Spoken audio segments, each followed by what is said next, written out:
सो hi guys, आज हम पढ़ने वाले हैं next chapter gender religion and caste. पूरा चैप्टर पढ़ेंगे, कुछ नोट्स भी होगा इसका। और क्या क्या चैप्टर में है आइए देखते हैं। तो फर्स्ट थिंग फर्स्ट, टॉपिक्स कौन कौन से कवर हैं। जेंडर और पॉलिटिक्स के बारे में पढ़ेंगे। दूसरा हम पढ़ेंगे वुमेंस की रिप्रेजेंटेशन कितनी है इन पॉलिटिक्स में। रिलीजन, कम्युनलिज्म और पॉलिटिक्स का क्या लेना देना है, कम्युनलिज्म किसे कहते हैं, सेक्युलर स्टेट क्या होती है।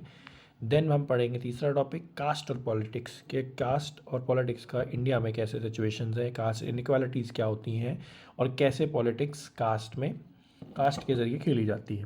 तो सबसे पहले चीज़ आती है gender and politics. Public private division क्या है कि boys and girls are brought up to believe that the main responsibility of the women is the house work and bringing up the children. सबसे पहली चीज़ हम अपने घरों में देखते हैं कि वुमेन्स और जो गर्ल्स हैं और बॉयज़ हैं, उनको बताया जाता है कि आपकी रिस्पॉन्सिबिलिटीज़ एज अ वुमेन या एज ए गर्ल क्या है और एज अ बॉयज़ क्या है। दोनों में पहले से ही डिवीजन स्टार्ट हो जाती है। वुमेन्स को शुरू से ही बताया जाता है कि आपको घर का काम करना है, आपको बच्चे बड़े करने हैं, उनको संभालना है, अपने घर बार को देखना है। जबकि जो बॉयज़ हैं उनको शुरू से ही बताया जाता है कि आपको बाहर जाना है, आपको काम करना है, आपको घर के काम नहीं करने हैं, ये सब चीज़ें। और साथ ही साथ में जब यही काम मेन जो घर के काम होते हैं वो बाहर जाके करते हैं तो उनको कोई प्रॉब्लम नहीं होती। जैसे कि बाहर ज़्यादातर आप देखोगे शेफ़ जितने हैं वो कुक हैं, मतलब मेन हैं। टेलर्स हैं वो भी मेन हैं। और ये सब चीज़ें हमें देखने को मिलती हैं पब्लिक प्राइवेट में। मतलब जब प्राइवेट में ये सब चीज़ें हैं, घर के अंदर हैं, तो वो एक डिवीज़न है बॉयज़ एंड गर्ल्स का कि बॉयज़ क्या करेंगे, गर्ल्स क्या करेंगे। जबकि जब वही सेम चीज़ें पब्लिक में जाके बॉयज़ करते हैं तो वो अलाउड होती हैं, बट अगर घर में करते हैं वो चीज़ें अलाउड नहीं है। अर्बन एरियाज़ में हम देखेंगे the poor woman work as a domestic helper in the middle class home while the middle class woman works in the office. Urban areas में जो वुमेंस हैं, पुअर वुमन है, तो वो किसी के घर में काम कर रही होगी एज ए मेड, और जिनके घरों में काम कर रही होगी वो वुमेन ऑफिस में जाके काम कर रही होगी। तो ये एक अर्बन एरिया में हमें डिफरेंट सिचुएशन देखने को मिलती है। The result of this division is that all the women constitute half of the humanity, their role in the public specially in the politics is minimal. कि वुमेंस के ये जो डिवीजन हमने क्रिएट किए हुए हैं, जिस वजह से उनकी पब्लिक लाइफ में काफ़ी कम रिप्रेजेंटेशन है और पॉलिटिक्स में तो बहुत ही कम है। अब हम एक मूवमेंट देखेंगे। ये जो डिवीजन्स हमने देखा जो कि मेन वुमेंस के बीच में था, उससे एक नई चीज़ निकल के आती है जो वुमेंस मूवमेंट था, जिसको नाम दिया गया फेमिनिज्म। तो women in different parts of the world organised and agitated for equal rights. More radical women's movement aimed at equalities in personal and family life as well. These movements are called the feminist movement. कि women's तो world over हमने देखा equal rights के लिए उनके movement start हुए, उन्होंने चलाए। कुछ ज़्यादा रेडिकल मूवमेंट्स थे जो कि कहते हैं जो पर्सनल और फैमिली है वहाँ पर भी वुमेंस को इक्वल राइट्स मिलने चाहिए, और उस मूवमेंट को नाम दिया गया फेमिनिस्ट मूवमेंट या फेमिनाइन मूवमेंट। तो we now find women working as a scientist. आज के समय में हम देखते हैं कि वुमेंस ज़्यादा हर जगहों पे हर प्रेजेंट समय मिलती हैं, चाहे वो साइंटिस्ट हो, डॉक्टर हो, engineer, lawyer, manager, college, university, teachers. जो पहले काम वुमेंस के लिए सूटेबल नहीं समझे जाते थे, अब वो सब कर रहे हैं। अगर हम स्कैंडिनेवियन कंट्रीज़ में देखेंगे, जो आपकी नॉर्दर्न कंट्रीज़ है, स्वीडन, नॉर्वे, फिनलैंड, वहाँ पे वुमेंस की पार्टिसिपेशन तो एज़ कम्पेयर टू बाकी वर्ल्ड बहुत ही ज़्यादा है। हमारे कंट्री में अभी भी अगर हम देखेंगे तो वुमेंस अब मेंस के मुकाबले अभी भी काफ़ी पीछे हैं। स्टिल हमने इंडिपेंडेंस से अब तक काफ़ी इम्प्रूवमेंट्स करी हैं। तो वुमेंस की सिचुएशन इंडिया में कैसी है। तो हमारी एक सोसाइटी है जिसको मेल डोमिनेटेड सोसाइटी कहते हैं, जिसको एक नाम दिया गया है पैट्रियार्कल सोसाइटी। वहाँ पे वुमेंस को काफ़ी डिसएडवांटेजेस, डिस्क्रिमिनेशन और ऑपरेशन फेस करना पड़ता है। उसका हम एग्जांपल्स यहाँ देख सकते हैं कि जो वुमेंस का लिटरेसी रेट है वो इन मेन के मुकाबले काफ़ी कम है। इस साल का अगर हम देखें तो it is 69% for the women and this 83% for the main.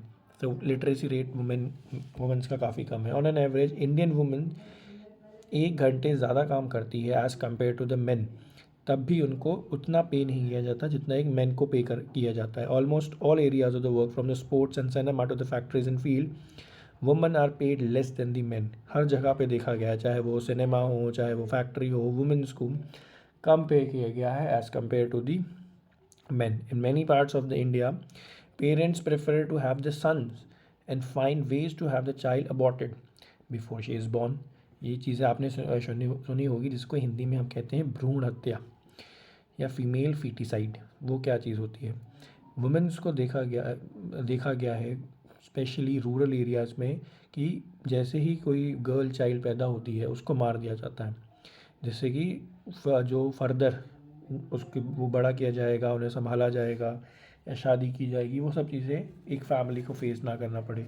और आज के समय में जब इतनी टेक्नोलॉजीज़ भी आ गई हैं, तो उस टेक्नोलॉजी से हम पहले ही पता कर लेते हैं कि जो पैदा होने वाला बच्चा है वो क्या होगा, वो एक मेल होगा या एक फ़ीमेल होगा। अगर फीमेल होगा तो उसको पहले ही मार दिया जाता है कुछ एरियाज़ में जहाँ पे ये फैसिलिटीज़ अवेलेबल है, जहाँ यहाँ पे उस तरीके की ज़्यादा ही मेंटालिटी है कि वुमेंस को पैदा ना होने दिया जाए।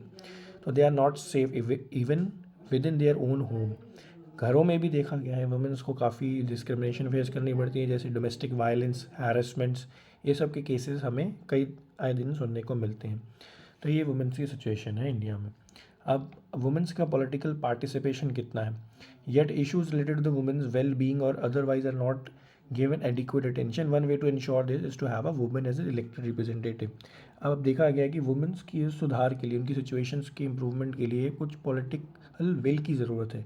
अब वो पॉलिटिकल विल तभी मिल पाएगी जब वुमेंस का खुद पार्टिसिपेशन होगा, अदरवाइज तो वो एरियाज़ नेगलेक्टेड है, मेल जो मेंबर्स हैं वो इस पर ध्यान ही नहीं दे रहे हैं। स्टिल अगर हम देखेंगे जो लोकसभा की वुमेंस की पार्टिसिपेशन है वो 20% से अबव आज तक नहीं हुई है, जो कि काफ़ी कम है। Even though the voting percentage for the woman is very high, but the female member in the Lok Sabha is very less. In a government, cabinets are largely male dominated, even when the woman becomes the prime minister or the chief minister in a state. Still अगर woman chief minister बन सकती है, but women's all over as a percentage काफ़ी कम है government में। Prime minister बन सकती है, इंदिरा गांधी हमने देखा जो प्राइम मिनिस्टर थी, बट कितनी नंबर ऑफ़ फीमेल्स उनकी कैबिनेट में थी वो बहुत ही कम थी, मे बी शायद एक हो या एक भी ना।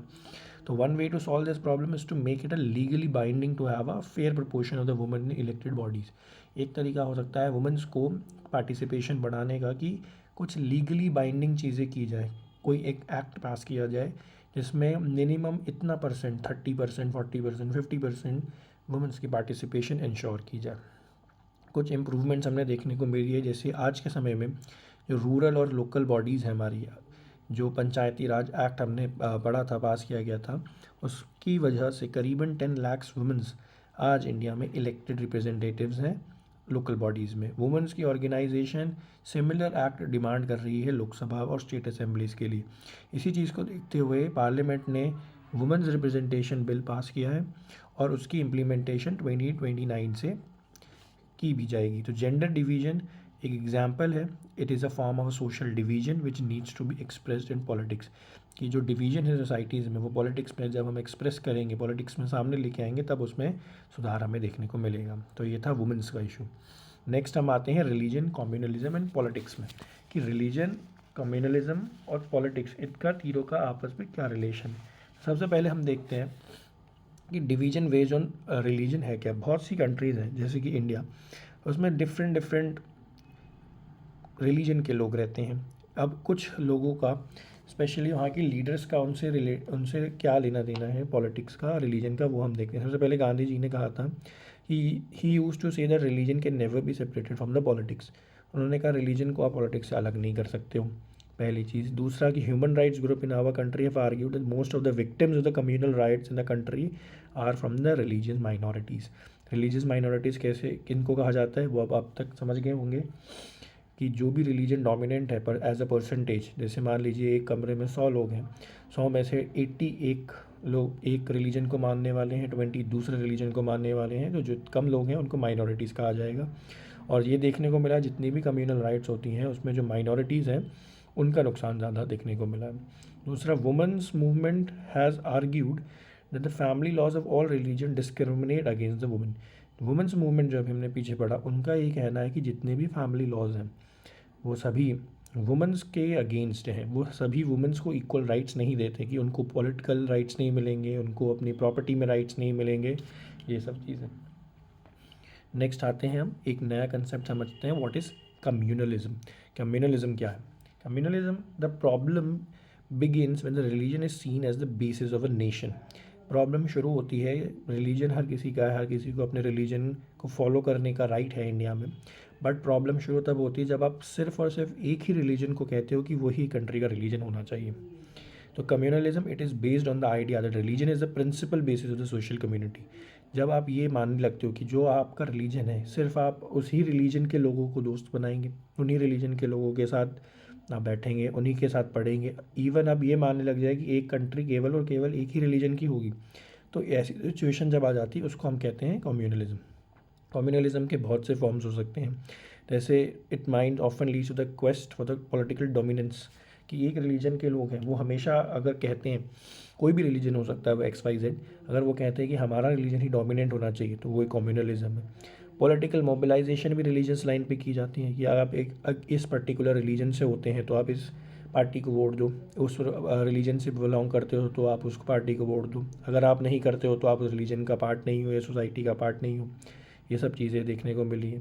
Sometimes communalism takes its most ugly form in the form of social communal violence. अब देखने को मिला है आपने कई जगह पे, इंडिया में हमें सुनने को मिलता है कि यहाँ पे कम्युनल वायलेंस हो गया, दिल्ली में हुआ था, अभी संभल एक ज़िला है यूपी में, वहाँ पे हमने देखने को मिला है। कई बार एरियाज़ इंडिया में है जहाँ पे हमें कम्युनल वायलेंस देखने को मिलता है। वो क्या है, वो अपनी रिलीजियस सुप्रीमेसी को दिखाने के लिए कुछ लोग वायलेंस स्टार्ट करते हैं और धीरे धीरे बढ़ते बढ़ते वो पूरी कम्युनिटी को ही घेर लेता है। तो कम्युनलिज्म ये था। अब हम समझते हैं what is a secular state. तो सेक्युलर स्टेट क्या है? सेक्युलर स्टेट वो है जो कम्युनलिज्म को या रिलीजन को गवर्नमेंट से अलग करती है। State means government. तो communalism was and continues to be the one of the major challenges in democracy. Secularism is not just an ideology of some parties or person. Our constitution has established a secular state which neither promotes any particular religion nor discriminate against any. हमारा constitution ये कहता है कि हमारी country, हमारी government किसी particular religion को promote नहीं करती, ना ही किसी पर्टिकुलर रिलीजन के अगेंस्ट है, ना ही वो डिस्क्रिमिनेट करती हैं। इसलिए हमारी स्टेट, हमारी कंट्री एक सेक्युलर स्टेट है जो कि कॉन्स्टिट्यूशन ने बनाई है। It does not have any state religion like in case of the Pakistan, Vatican city और XYZ। जैसे पाकिस्तान है, पाकिस्तान का ऑफिशियल रिलीजन है कि वो इस्लाम फॉलो करते हैं, तो वो एक सेक्युलर स्टेट नहीं है। वैटिकन सिटी है, वो कैथोलिक रिलीजन फॉलो करते हैं, तो वो एक सेक्युलर स्टेट नहीं है, वो एक पर्टिकुलर रिलीजन को प्रमोट करते हैं। वैसे ही इंडिया में किसी भी पर्टिकुलर रिलीजन को प्रमोट नहीं किया जाता, ना ही किसी को अगेंस्ट किया जाता है। It allow every religion to flourish and protect religion based rights enshrine in the fundamental rights. कि इंडिया का जो कॉन्स्टिट्यूशन है वहाँ पे फंडामेंटल राइट्स को में ये बताया हुआ है कि आपको ये राइट है कि आप जो भी रिलीजन मानते हो, you have a right to practice, profess and propagate that religion. आप उसको मानो भी, उसको फैलाओ भी, उसको लोगों को भी बताओ। तो इंडिया एक सेक्युलर स्टेट है। फिर आते हैं हम एक नई चीज़ के बारे में जो कि है कास्ट। तो कास्ट इनइक्वालिटीज़ जो हमें देखने को मिली वो सिर्फ और सिर्फ इंडिया में यूनिक है। बाकी जो चीज़ें हमने पढ़ी कि जेंडर मूवमेंट्स है, रिलीजियस मूवमेंट्स है, कम्युनलिज्म है, वो ऑल ओवर वर्ल्ड हर डेमोक्रेसीज़ में, हर कंट्रीज़ में हमें देखने को मिलेगा। लेकिन जो कास्ट की सिचुएशन है वो हमें इंडिया में यूनिक देखने को मिलती है। वो ऐसा क्यों है? क्योंकि कास्ट एक कंसेप्ट है जो कि इंडिया में ही यूनिक है। इंडिया में आप जानते हैं डिफरेंट टाइप्स की कास्ट हमें देखने को मिल जाती हैं। तो most society occupation are based on the one generation to another. Caste system was based on the exclusion and discrimination against the outsider group. Caste system ये कहता है कि आप जिस भी कास्ट से बिलोंग करते हो वो कास्ट के ही लोगों के साथ आपने शादियां करनी है, वही कास्ट के लोगों के साथ आपको अच्छे सोशल रिलेशंस बनाने हैं।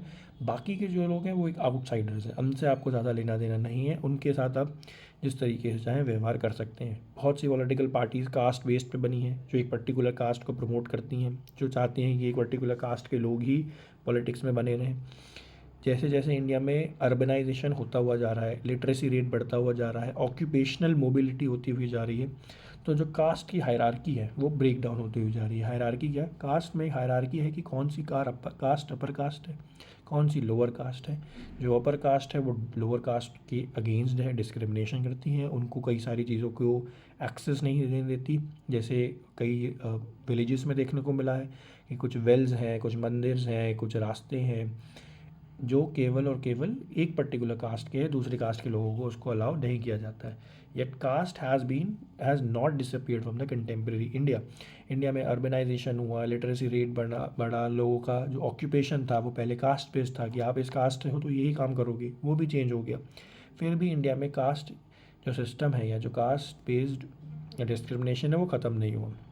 Effects of the centuries of advantage and disadvantage continues to be felt too. आज भी हमें कास्ट बेस्ड इनइक्वालिटीज देखने को मिलती हैं। अब कास्ट का पॉलिटिक्स से क्या लेना देना है? As in the case of the communalism, casteism is rooted in the belief that caste is the sole basis of the social community. ये हमने हमें समझा। कम्युनलिज्म में था कि religion is the basis of your social community, कि आपकी social community क्या होगी, आपका आसपास लोग कौन होंगे, वो आपका रिलीजन डिसाइड करेगा। वैसे ही कास्ट में है कि आपकी सोसाइटी क्या बनेगी, आपकी कौन लोग होंगे, जो आपके दोस्त होंगे, रिश्तेदार होंगे, वो आपका कास्ट डिसाइड करेगा। तो it is one of the aspect of our experience, but it is not the only relevant or the most important aspect. Government are formed, political parties usually take the care that a representative of different caste and tribes find a place. आज जो system change होता हो जा रहा है कि हर political party है, कोई भी गवर्नमेंट फॉर्म करती है, तो उसे ये इंश्योर करना ज़रूरी है कि क्या वो हर कास्ट के ग्रुप को, लोगों को रिप्रेजेंटेशन दे रहा है, वरना उनको उस कास्ट के लोगों का वोट नहीं मिलेगा। वोट बैंक पॉलिटिक्स हमें जो देखने को मिलती है कि जहाँ पे हर कास्ट के लोगों की ज़रूरत है हर पॉलिटिकल पार्टीज़ को, अगर उन्हें इलेक्शंस जीतना है, तो एक ये चीज़ हमें अच्छी देखने को मिली। It is not politics that gets caste ridden, it is the caste that get politicise. तो पॉलिटिक्स में कास्ट नहीं है, बल्कि कास्ट बेस्ड पॉलिटिक्स हो रही है। कास्ट, आपको डिफरेंट कास्ट के लोगों की ज़रूरत है अपनी पॉलिटिकल पार्टीज़ को फॉर्म करने के लिए या गवर्नमेंट को चलाने के लिए।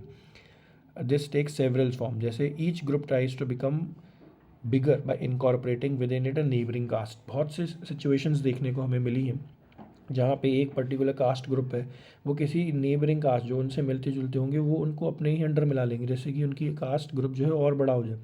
और जितना ज़्यादा बड़ा कास्ट ग्रुप बनेगा उतना ज़्यादा उनको वोट्स मिलेंगे, जितने ज़्यादा वोट होंगे उतने ही ज़्यादा वो उनके चांसेस बढ़ जाएंगे पॉलिटिक्स में आने के। तो पहली चीज़ है ये देखने को मिली। दूसरा, various caste group are required to enter into dialogue and negotiation.